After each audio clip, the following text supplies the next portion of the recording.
Hello guys, hi. I hope आप सब लोग खुश होंगे और मज़े में होंगे। चलें, ये जो मेरी नेक्स्ट वीडियो है, ये वीडियो मैंने बनाई है आइल्स राइटिंग पे, आइल्स एकेडमिक राइटिंग। ये पेन बेसिकली मैंने रखा हुआ था कि मेरा कितना पेपर कैमरे में आ रहा है।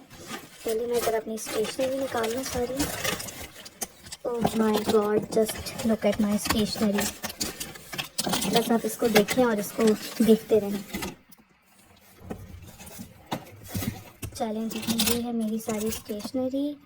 और अब मैं सबसे पहले देख लूँ कि मैं आप लोगों को पढ़ाने लगी हूँ आइल्स एकेडमिक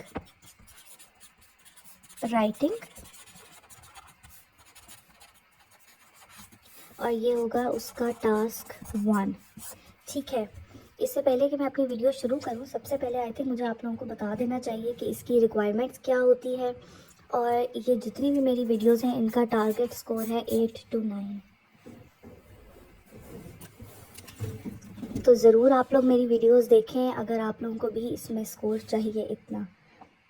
आगे मैंने टैम्पलेट्स भी बताए हुए हैं कि एक ब्रीफ सा टैम्पलेट जिसको अगर आपको पता हो कि मैं इस तरह से लिखूँगी तो मेरे स्कोर 8 to 9 बैंड आ सकता है।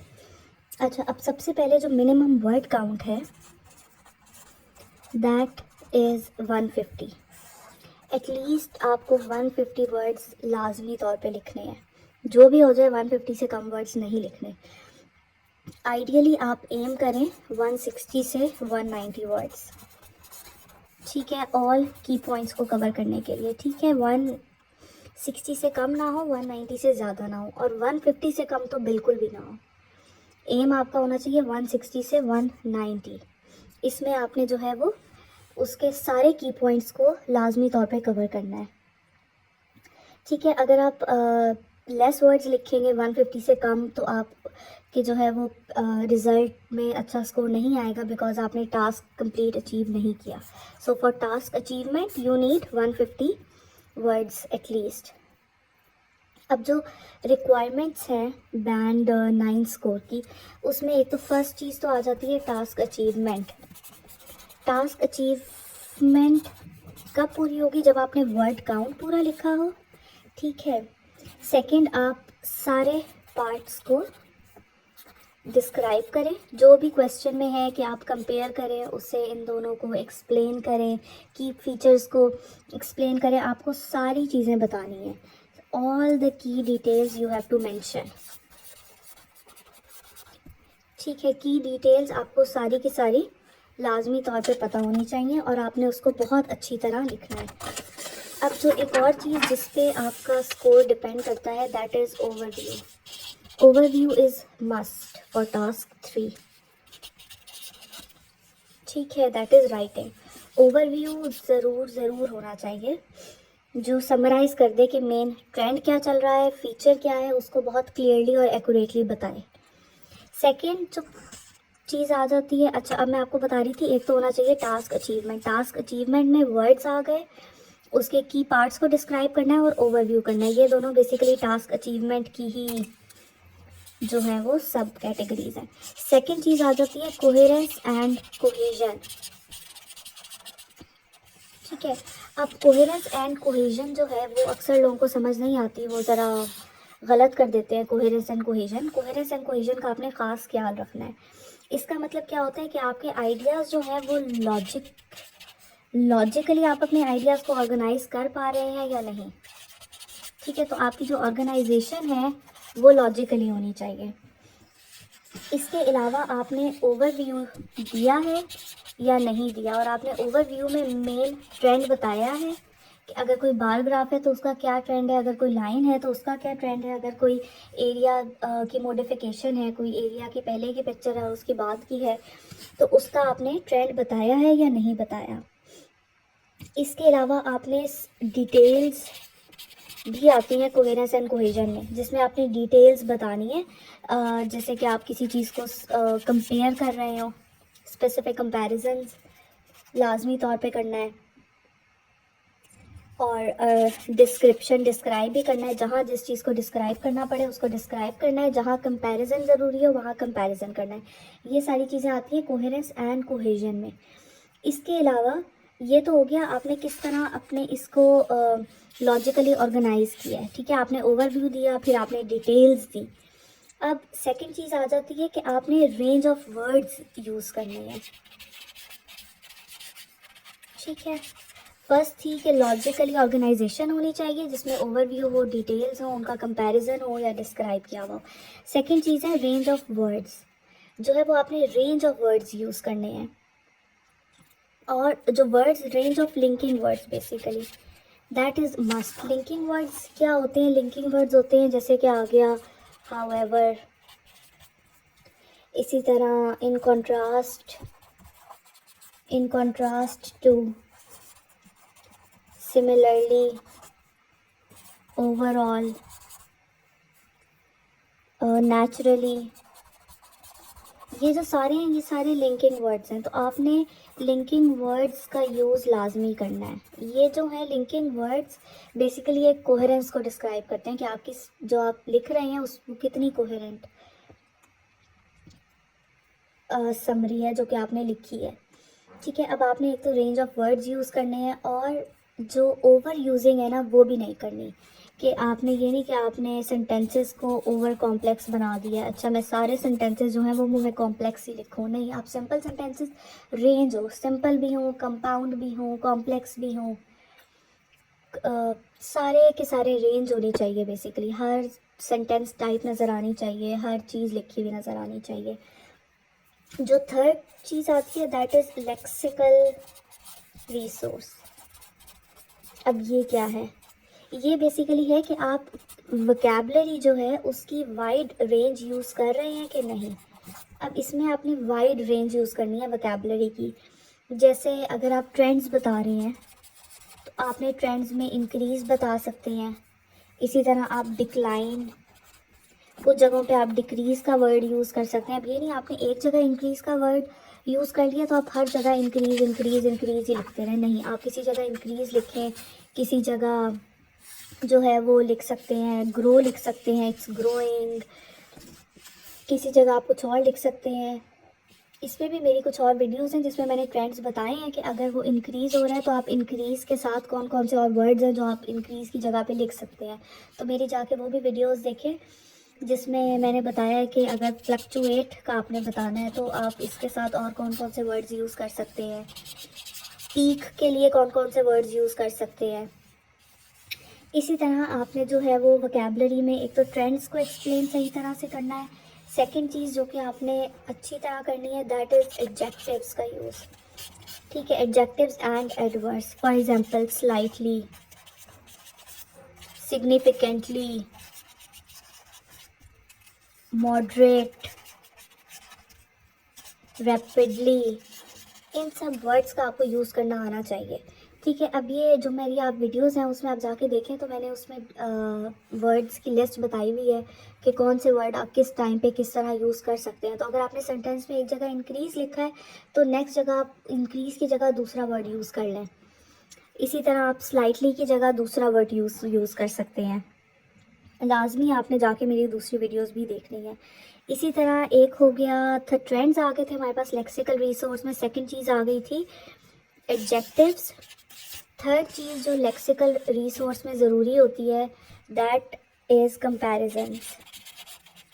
आपने कंपैरिजन्स लाजमी करना है। कंपैरिजन्स आप कैसे कर लेंगे? जिस तरह हम लिखते हैं higher than, the most, less than, ठीक है। तो आपने कंपैरिजन जो है वो भी लाजमी करना है। ये हमारे आ गया लेक्सिकल रिसोर्स में। और इसमें जो है वो स्पेलिंग मिस्टेक्स नहीं होनी चाहिए। बहुत ध्यान रखना है कि स्पेलिंग मिस्टेक्स ना हो। अगर स्पेलिंग मिस्टेक है तो वो वर्ड ऑटोमेटिकली गलत कर देंगे वो उसको। फोर्थ चीज़ आ जाती है grammatical range and accuracy. Obviously मैं बहुत सही अच्छी राइटिंग में नहीं लिख रही। आप अगर साथ साथ नोट्स बना रहे हैं तो आप अच्छे में लिख सकते हैं। मैं बहुत लंबी वीडियोस नहीं बनाना चाहती कि मैं बहुत आराम से लिखूं, वरना वो इजीली एक चीज़ की जो वीडियो है वो 30 मिनट की बन जाएगी। मेरा मैक्सिमम यही है कि एटलीस्ट बनती भी है तो 20 मिनट्स की बने। कुछ हो सकता है ज़्यादा बड़ी भी बन जाए, बट इट्स ओके। अब जो ग्रामेटिकल रेंज एंड एक्यूरेसी है उसमें सेंटेंस स्ट्रक्चर्स आ जाते हैं कि आपने डिफरेंट सेंटेंस स्ट्रक्चर्स यूज़ करने हैं।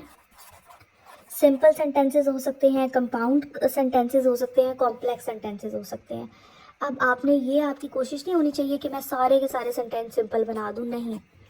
कुछ सेंटेंस एक ज़्यादा, कुछ सेंटेंस सिंपल है तो साथ कुछ कंपाउंड सेंटेंस भी हो, उसके अलावा कुछ कॉम्प्लेक्स सेंटेंसेस भी हो, सारे सेंटेंस टाइप्स होनी चाहिए। इसके अलावा जो ग्रामर है वो एक्यूरेट होनी चाहिए, ठीक है। टेंस जो भी आप यूज़ कर रहे हैं, जो भी आप प्रपोजिशंस यूज़ कर रहे हैं, या जो पंक्चुएशन मार्क्स हैं वो सही होने चाहिए, ठीक है। आपने ख़ास ध्यान रखना है कि ग्रामर उसमें ख़राब ना हो, ठीक है। अब जो ग्रामर स्ट्रक्चर है उसकी, जैसे लेट्स सपोज अगर मैं आपको एग्जांपल्स बताऊं ग्रामर स्ट्रक्चर की, इसमें आ जाता है जैसे अगर हम कंपैरिजन कर रहे हैं तो हम लिखेंगे x is higher than y।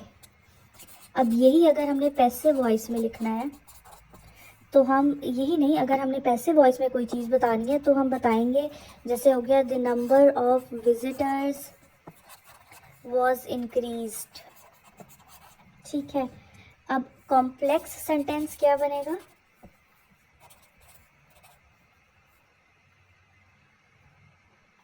x is higher than y था, इसका कंपैरिजन सिंपल पैसिव वॉइस में लिखेंगे तो हम बता देंगे the number of visitors was increased.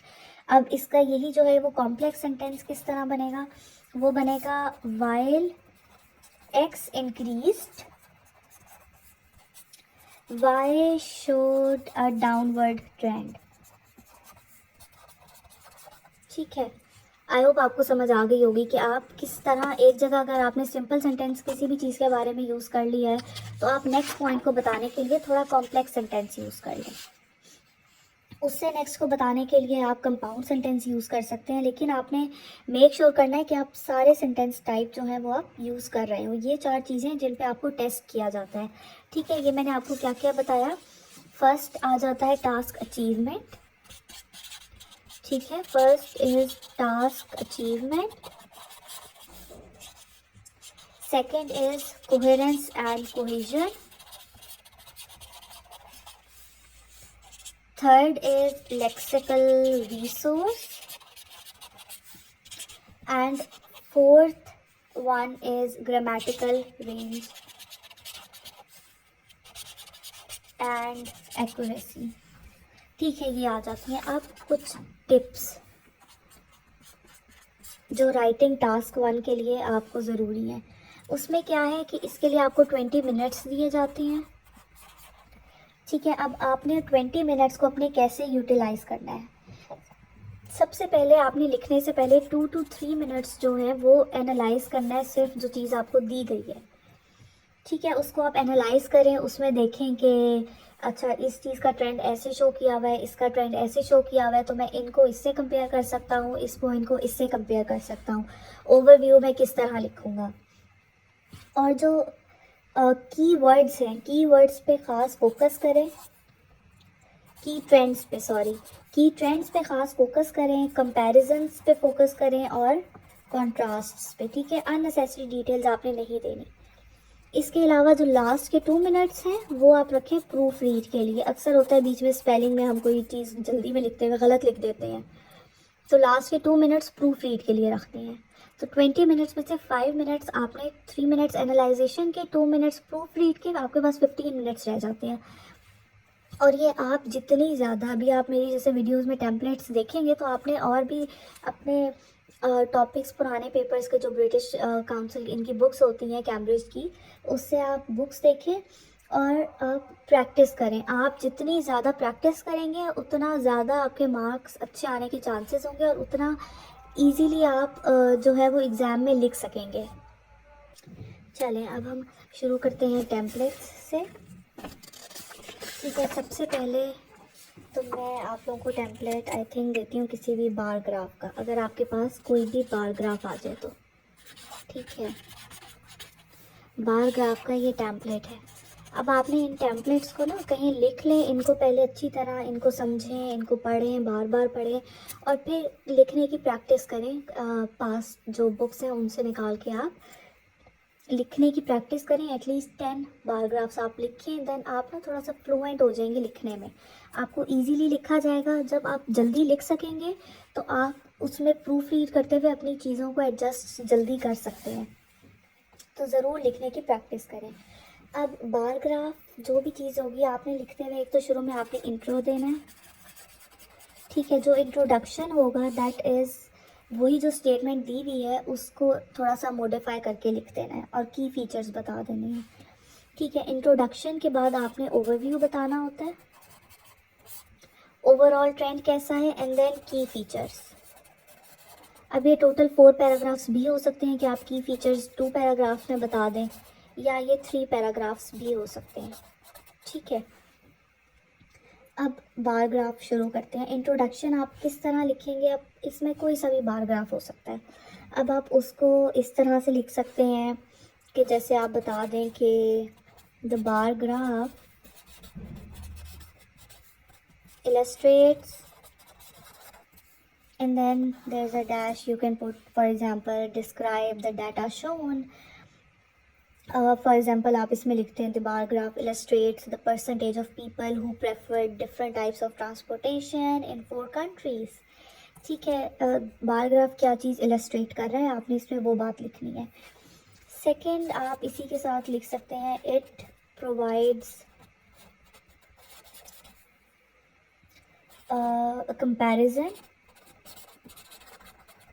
Comparison of, again इसमें आगे आनी चाहिए की फीचर्स। जो ये वाला था इसमें आना चाहिए आपको डिस्क्राइब करना है डाटा शोन, ठीक है। अब इसमें बता सकते हैं it provides a comparison of जो भी की फीचर्स हो, for example transportation preferences over, again इसमें आ जाएगा कोई भी over a specific time period, ठीक है, ठीक है, पीरियड।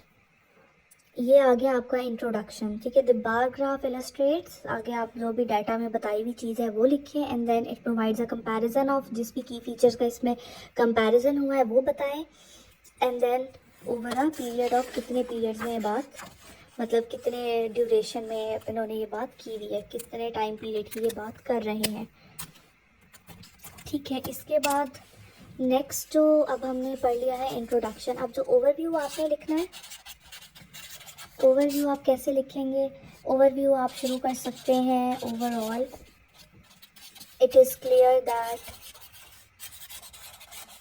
अगेन इसमें आप समराइज करेंगे जो भी मेन ट्रेंड है उसको, ठीक है, समराइज द मेन ट्रेंड। अब इसकी फॉर एग्जांपल हम कह देंगे overall it is clear that most people prefer cars with significant differences between countries, ठीक है। अब again then we can use word additionally in this, additionally bicycles were less favoured in comparison, ठीक है। अब आप समझ गए ना, ओवरऑल में आप शुरू करते हैं overall it is clear that this is happening, additionally we see that this is least favoured, or this is the least, or this showed the most significant increase XYZ, कुछ भी आप इस तरह लिख सकते हैं। थर्ड चीज़ आ गई की फीचर्स।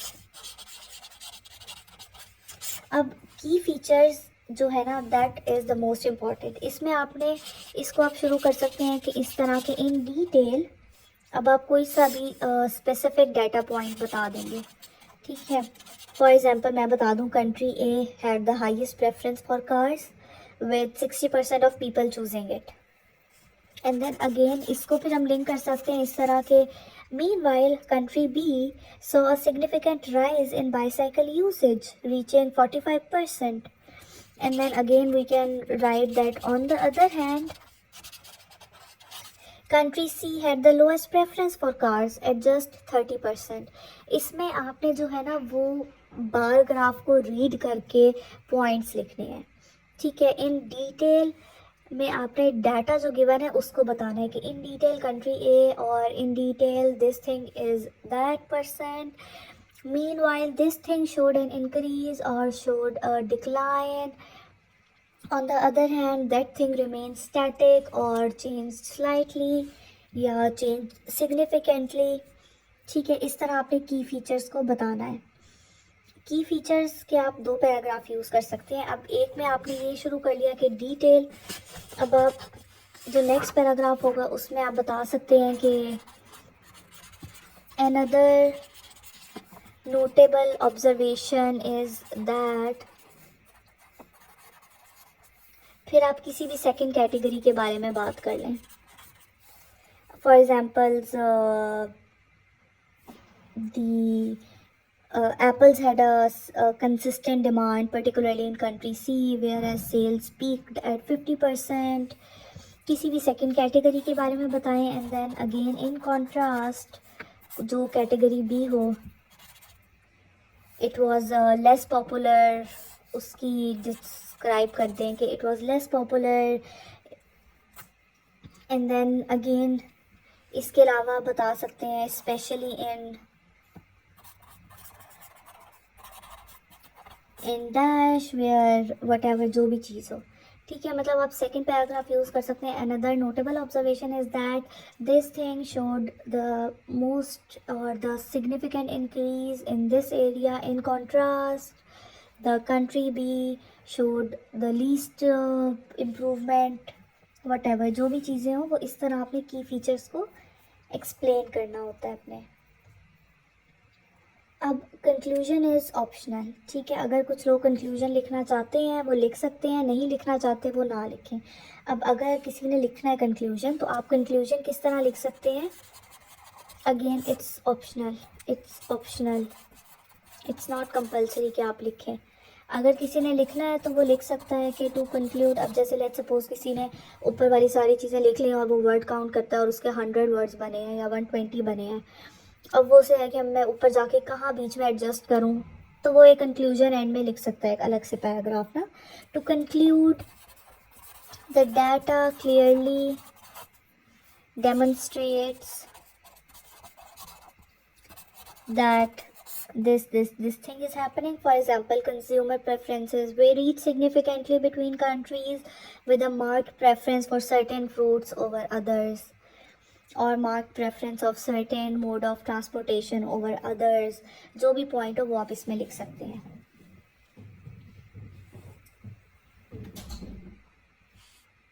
अच्छा, बीच में जो मैंने एप्पल्स वाली बात कर दी ना, वो असल में दूसरे टेम्पलेट की थी, तो वो मैंने दूसरे टेम्पलेट से इसमें डाल दी। इसका की फ़ीचर्स जो थे वो ख़त्म हो रहे थे यहाँ पे, कि उसमें बेसिकली की फ़ीचर्स का एक ही पैराग्राफ है, सेकंड नहीं है उसमें कंक्लूजन का ना। ये another notable observation is that, ये बेसिकली जो मैंने नेक्स्ट टेम्पलेट तैयार किया हुआ था ये उसकी थी।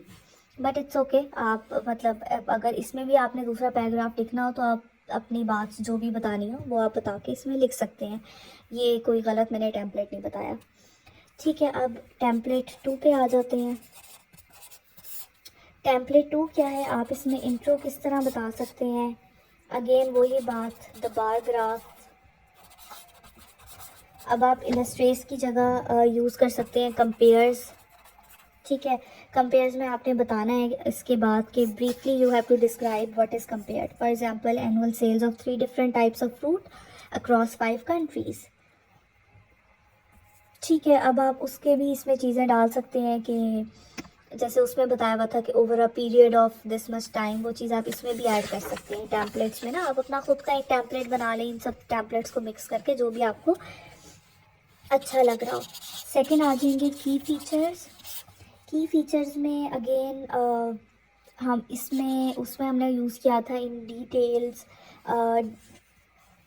this thing from this does this, meanwhile that thing, and on the other hand इसमें हम यूज़ कर सकते हैं इस तरह के in terms of, again we have to mention first category, जो भी चीज़ है in terms of this, then हम आ जाएंगे country A had the highest figures। ये हमारा की फीचर्स का जो है वो फर्स्ट पैराग्राफ है। ठीक है, इसमें हमने डिटेल्स भी डालनी है। Country A had the highest figures. अब हम इसमें लिख सकते हैं विद, इसमें आप परसेंट लिख देंगे, कितने percent. While again you can write country B और वट एवर, जो भी चीज़ आपको बताई गई है। and country C, ठीक है, they showed a marked difference.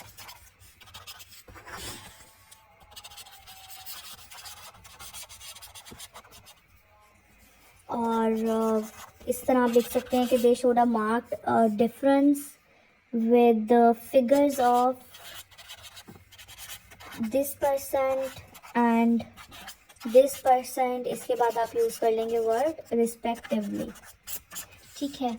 Again ये भी एक बहुत अच्छा की फीचर्स का जो है वो पैराग्राफ बन जाएगा, जैसे in terms of this had the highest figures with this percent while this and this showed a mark difference with figures of this and this respectively, ठीक है. अब नेक्स्ट पैराग्राफ इसका ये हो सकता है, again another notable observation is that this does this in contrast to this describes this especially in this area. Then conclusion is again optional, जो आप ये चीज़ बता के लिख सकते हैं. To conclude the data clearly demonstrate that. Okay, तो अब मैंने आपको 2 टेम्पलेट्स बता दिए हैं. आई थिंक मैं एक और टेम्पलेट शेयर कर देती हूँ. यस, सो अब हम आ जाते हैं टेम्पलेट 3 की तरफ, ठीक है. टेम्पलेट 3 में आपने किस तरह से बताना है. आई थिंक ये वीडियो मेरी सिर्फ बार ग्राफ्स की बन सकेगी और इसमें मैं सिर्फ टेम्पलेट्स ही बताऊंगी, और ये I think third template is the last one, ठीक है. इसमें आप इंट्रो में लिख सकते हैं the bar chart provides a comparison of, जो भी चीज़ कंपेयर हो रही है, ठीक है. इसमें आपने बताना है what is being compared. For example the proportion of people who use different modes of transport in 2020 across various cities, ठीक है. अब जो सेकेंड पैराग्राफ आएगा ये आ गया इंट्रो का पैराग्राफ. इसमें आप साथ ईयर भी लाजमी बताएं, ओवर अ पीरियड ऑफ, ठीक है, जो भी आपकी मेन जो स्टेम स्टेटमेंट है. सेकंड में आपने बताना होगा ट्रेंड, ठीक है. ट्रेंड्स आप इसके किस तरह बताएंगे. सेकंड पैराग्राफ जो होगा वो ट्रेंड्स का होगा, फर्स्ट पैराग्राफ इंट्रो का हो गया. ट्रेंड्स में आप इस तरह भी शुरू कर सकते हैं, the chart shows that, trends basically is the key features, ठीक है. द चार्ट शोज दैट, और it's the overview, sorry not key features, it's basically the overview. The chart shows that overall, अब मैंने यहाँ से नहीं शुरू किया कि overall it is clear that, नहीं, अब ये डिफरेंट एक सेंटेंस टाइप आ गई है. The chart shows that overall, अब इसमें आप समराइज कर दें मेन ट्रेंड को. For example car usage was the most popular form of transportation while public transport was less frequently use in all cities, ठीक है. The chart shows that overall this, and then it is evident that, अब आप कोई सा भी secondary trend जो है उसको मेंशन कर सकते हैं. For example bicycle usage has a steady increase specially in echo conscious cities like city D, ठीक है. अभी मैं आपको एग्जांपल्स दे रही हूँ जस्ट कि आप किस तरह से आप अपने सेंटेंस को बना सकते हैं. It is evident that this thing is doing this, this is doing this, ठीक है. ऑब्वियसली आप जितनी ज़्यादा से ज़्यादा लिखने की प्रैक्टिस करेंगे उतना ज़्यादा से ज़्यादा आपके स्कोर करने के चांसेस ज़्यादा होंगे और आप पेपर में इजीली लिख सकेंगे. तो ज़रूर लिखने की बहुत ज़्यादा प्रैक्टिस करें. थर्ड इसमें आ जाएगा स्पेसिफिक डाटा का पैराग्राफ. उसमें आप इस तरह शुरू कर सकते हैं कि आप लिखते हैं फॉर इंस्टेंस सिटी ए, या ये कोई भी चीज़ हो सकती है, XYZ thing recorded the highest number of car users at this percent, and it is followed by again city B at this percent. और फिर आप यूज़ कर सकते हैं in comparison this city C had the least use of cars or whatever. जो मैं चीज़ें blank में लिख रही हूँ ना, ये आपने अपने ग्राफ के अकॉर्डिंगली पॉइंट से लिखने हैं, ठीक है। बाकी सेंटेंस इसी तरह हो सकता है, बट जो ब्लैंक्स वाली चीज़ें हैं वो आपने अपने उसके अकॉर्डिंग लिखनी है, ठीक है। Had the least use of cars, अब इसमें आपने डिटेल्स डालनी है, तो आपने लाजमी परसेंटेजेस मेंशन करनी है। With only this percent opting for this mode of transport या opting for whatever thing, जो भी हो इसमें। एक ये आ गया। अब इसी तरह आप, अब ये एक पैराग्राफ मैंने बताया स्पेसिफिक डाटा का, ठीक है। स्पेसिफिक डाटा यूजुअली 2 पैराग्राफ्स में आता है। इसके साथ अब आप सेकंड पैराग्राफ शुरू कर सकते हैं कि आप लिख दें ऑन द अदर हैंड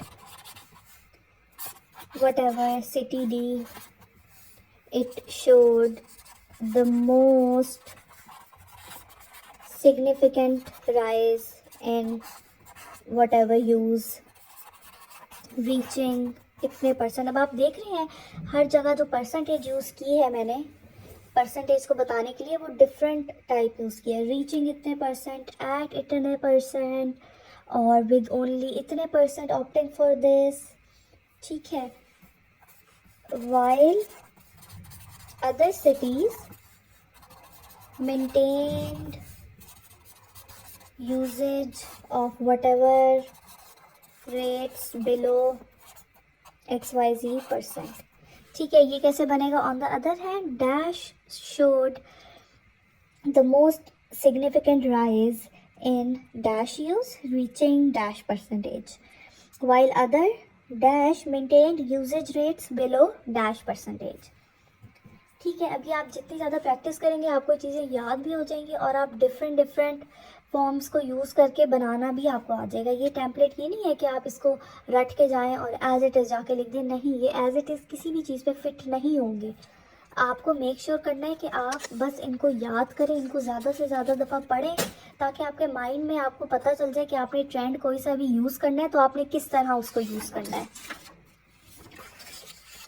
ठीक है। ये बस आपको हेल्प करेंगे कि आपको पता हो कि मैंने किस तरह एनालाइज करना है इन सब चीज़ों को। अब चलें मैं इस वीडियो को एंड करती हूँ। जो नेक्स्ट वीडियो है उस पर मैंने पाई चार्ट्स के टेम्पलेट्स बताए हैं, ठीक है। तो वो वाली वीडियोस भी आप लाजमी देखें पाई चार्ट्स के टेम्पलेट के लिए, और प्लीज़ मेरी वीडियो को लाइक करें, शेयर करें, सब्सक्राइब करें, कमेंट करें। इसमें जितने, अगर मेरे जो सब्सक्राइबर हैं वो एटलीस्ट, अभी ये मैंने पहली वीडियो लगाई है, तो एटलीस्ट मेरे सब्सक्राइबर आप लोग प्लीज़ 100, 200, 500 तक करवा दें। अगर 100 तक आ जाएंगे तो मैं पाई चार्ट्स की एक्सप्लेनेशन भी पोस्ट करूँगी कि पाई चार्ट्स के टेम्पलेट्स किस तरह के हैं। मेरे पास पाई चार्ट्स के टेम्पलेट्स हैं, लाइन ग्राफ्स के टेम्पलेट्स हैं, और बेसिकली लाइन ग्राफ्स के हैं, डायग्राम्स के हैं, प्रोसेसेस के हैं, किसी चीज़ का लाइफ साइकिल दिखाया है तो उसके हैं। इवन जो सेक्शन 3 का जो टास्क 2 है उसमें भी एग्री डिसएग्री, इन सब के मेरे पास टेम्पलेट्स हैं। आप मेरी वीडियो को ज़्यादा से ज़्यादा लाइक करें, शेयर करें, सब्सक्राइब करें, अपने फ्रेंड से कहें कि इसको सब्सक्राइब करें। जो भी आपके साथ आइल्स की प्रैक्टिस कर रहे हैं उन सबको कहें कि मेरे चैनल को सब्सक्राइब करें। फिर जो है मैं आपको नेक्स्ट जो है वो पाई चार्ट्स की वीडियो भी अपलोड करूँगी। अगर इसमें मेरी वीडियो में लाइक्स आ गए 200 तक और मेरे सब्सक्राइबर 500 हो गए, तो फिर मैं आपके पास वीडियो पोस्ट करूँगी पाई चार्ट्स के टेम्पलेट्स की। तो ज़रूर जाएँ, मेरी वीडियो को लाइक करें, शेयर करें, सब्सक्राइब करें। मस्त मस्त मस्त। Bye, thank you.